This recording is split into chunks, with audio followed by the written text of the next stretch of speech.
Porque se vocês perdoarem as pessoas que ofenderem vocês, o Pai de vocês, que está no céu, também perdoará vocês.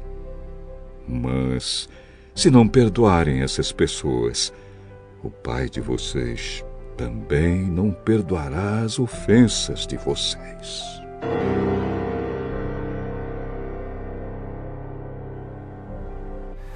Uau!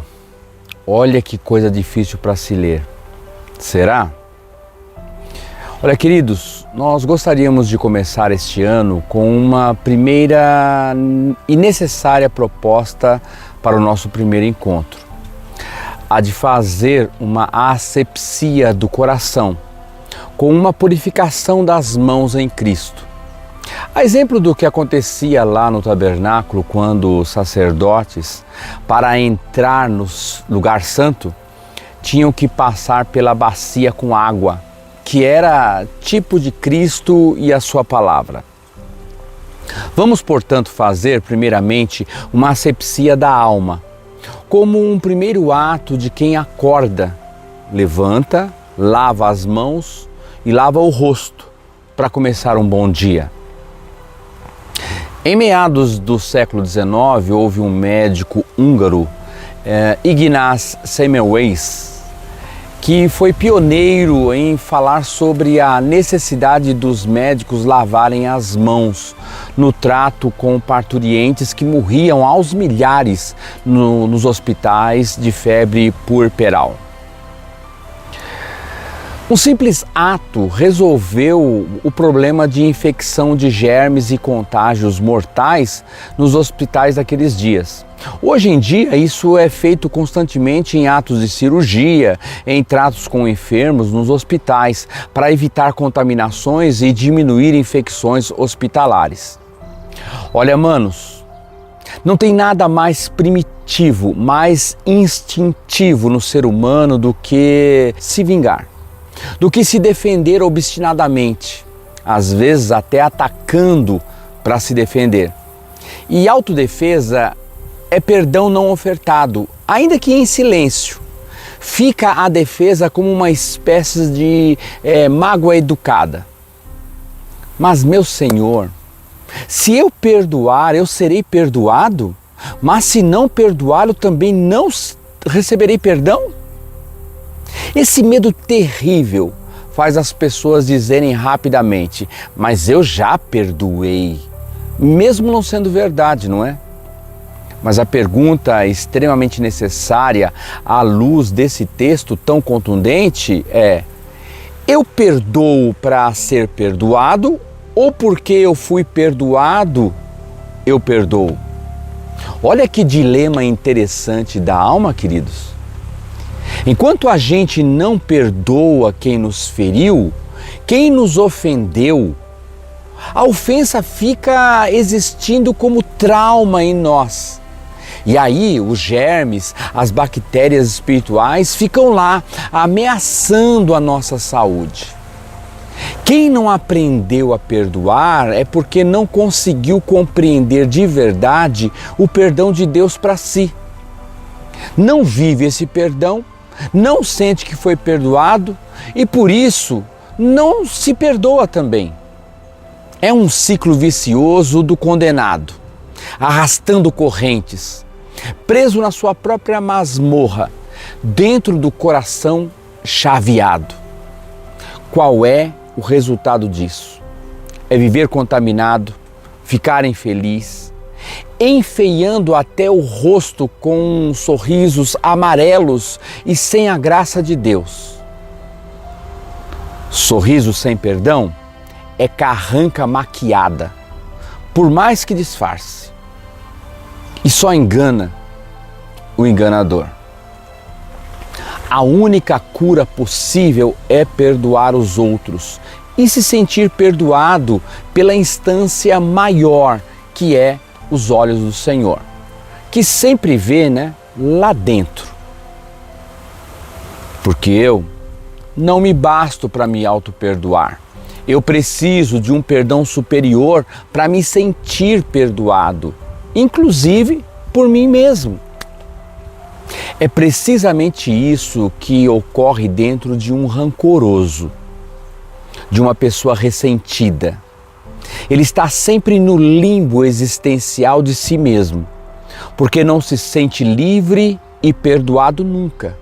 E entra num ciclo vicioso de não perdoar e não estar perdoado. Um problema sério da leitura desse texto está em atribuir a Deus um perdão negado. Isto é, dar ao Senhor características que pertencem ao homem. E o nome disso é antropomorfismo, que é atribuir a Deus comportamentos e pensamentos característicos do ser humano caído. Só que isso viola princípios de interpretação das Escrituras, porque o problema não está em Deus. Deus não se ressente com o mal, mas vence o mal com o bem. Deus não fica mal resolvido, magoado porque alguém transgrediu e até não quis perdoar. Deus não perdoa condicionalmente, senão seria uma troca. Simplesmente Ele perdoa. Ele não fica com nenhum lixo dentro de si. Nenhum verdugo fica no coração de Deus atormentando Ele. Ele simplesmente perdoa. Deus é livre e não se deixa aprisionar por nada, nem por si mesmo. Agora, como Deus nos instruiria a fazer uma coisa que Ele não faz? É possível isso? No Velho Testamento, pelo crivo da lei, havia equivalências, né? Obediência significava bênção e desobediência significava maldição. Porque a lei era o juiz, a lei era o árbitro. No contexto da graça, que é favor imerecido, não. Portanto, manos, eu não perdoo para ser perdoado, mas porque fui perdoado é que eu vivo na prática do perdão. Não há trocas nisso. Percebe que não há barganhas a serem feitas? Assim como temos sido perdoados, é a oração do Pai Nosso, lembra disso que nós vimos no ano passado? Eu preciso ficar com saúde, eu preciso ficar limpo, ficar livre, desamarrado, desacorrentado desta pesada bola de ferro que tantas pessoas adoram com orgulho carregar. Porque há até daqueles que dizem, eu sou crente, mas não sou trouxa, não sou besta. Esta equação começa a partir do perdão que eu recebo, não do perdão que eu ofereço. Senão, quem está no comando dessa graça sou eu.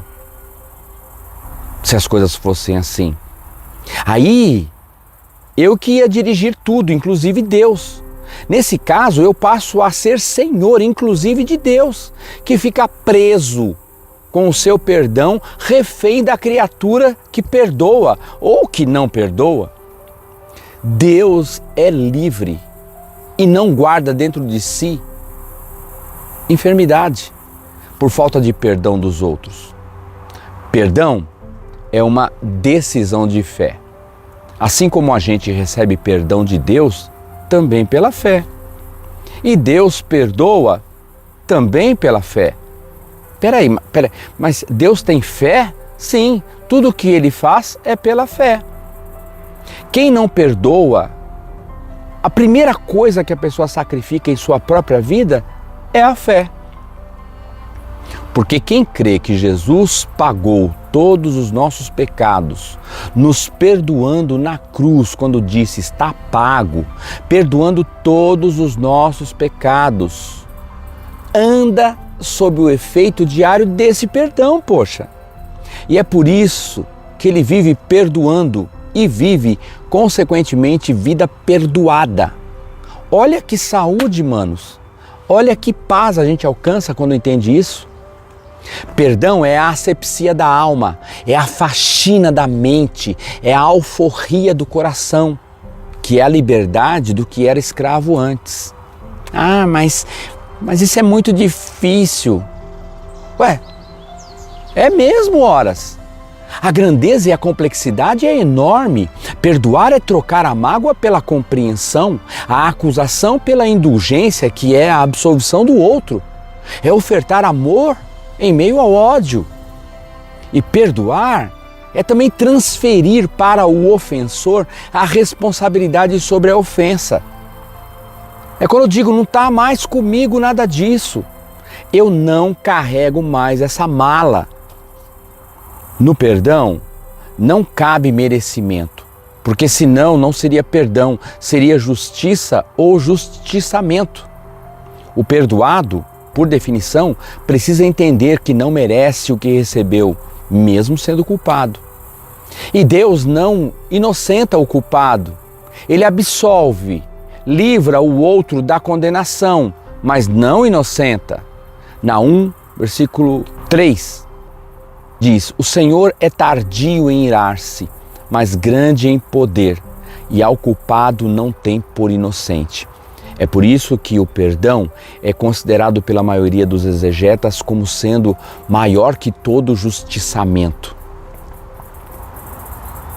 Vamos começar bem o ano, fazendo a asepsia da alma, e aí nós teremos uma grande chance de fazer desse ano muito melhor do que foi o ano de 2023. Isso é uma decisão de fé ou uma escolha pela rebeldia do coração. Deus os abençoe.